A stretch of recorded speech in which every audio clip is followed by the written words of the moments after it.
l'architecture a une dimension très humaniste. Donc pour nous, c'est d'abord une discipline humaniste qui est faite pour rassembler les gens. Nos outils sont le regard et la géométrie, nos matériaux, l'espace et la lumière. Et nos intentions créent les conditions les plus favorables pour rassembler les gens dans ces espaces. Mon travail donc consiste à sculpter l'espace en favorisant la présence des végétaux dans la ville pour équilibrer l'espace et qu'on se sente bien dans cet espace parce qu'il y a une présence d'éléments vivants.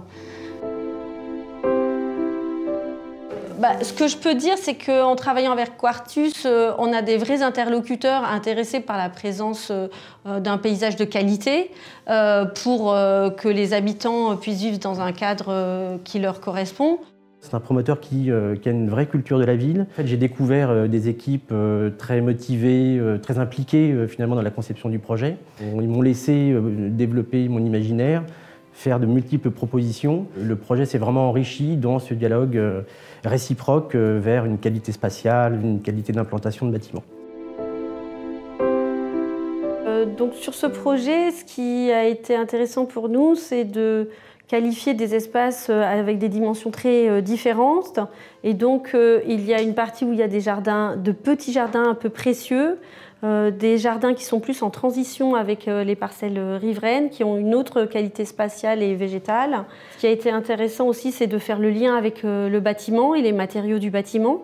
Le bâtiment n'est pas représenté par une grande muraille qui serait un bâtiment bar. L'individualisation du logement, c'est-à-dire essayer d'éviter des logements identiques multipliés par 10. Des orientations multiples pour chaque logement. Donc ça permet de faire entrer la lumière dans le logement tout au long de la journée. Donc c'est déjà un élément fondamental de la qualité du logement. La générosité des espaces extérieurs. Donc ce projet est composé de différents lieux, avec chacun leurs caractéristiques.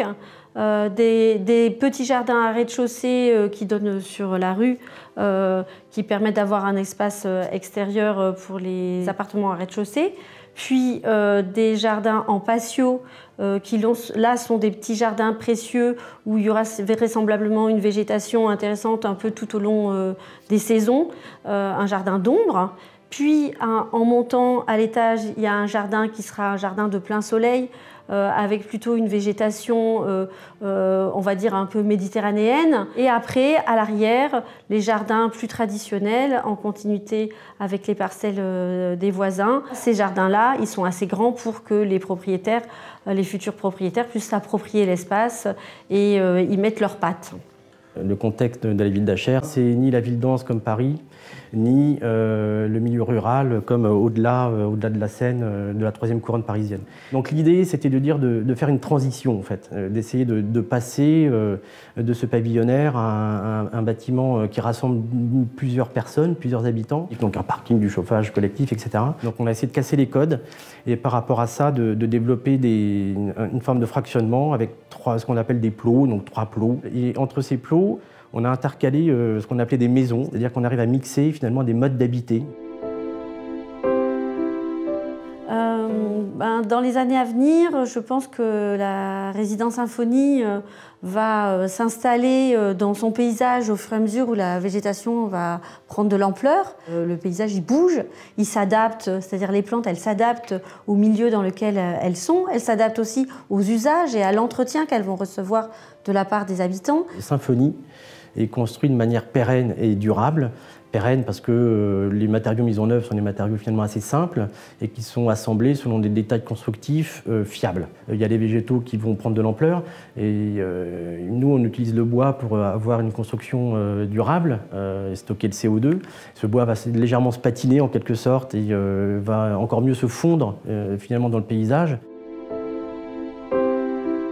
Ça fait partie des plaisirs de la vie que d'être en contact avec la nature. Et dans ce projet, on a su coordonner les choses pour qu'il y ait un espace de jardin pour chaque personne en rez-de-chaussée. Ça, c'est formidable. Donc, on a conçu les choses pour les habitants, mais aussi pour la biodiversité, notamment à l'arrière où il y avait plus de place. Il y a une haie bocagère avec des petits fruits qui sont favorables aux oiseaux, des floraisons qui sont favorables aux insectes.